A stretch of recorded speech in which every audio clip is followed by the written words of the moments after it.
Since hindi ako nakapag-secure ng membership sa Army dahil hindi nakaget through ang PayPal ko, kailangan ko maghintay ng araw na to, 24th of January.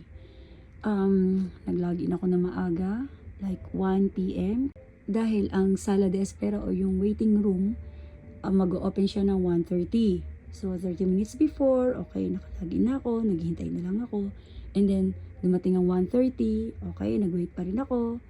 Later on, 15 minutes na lang, less than 1 minute, nandun pa rin ako. So, sobrang excited, and then, nakapasok na kami.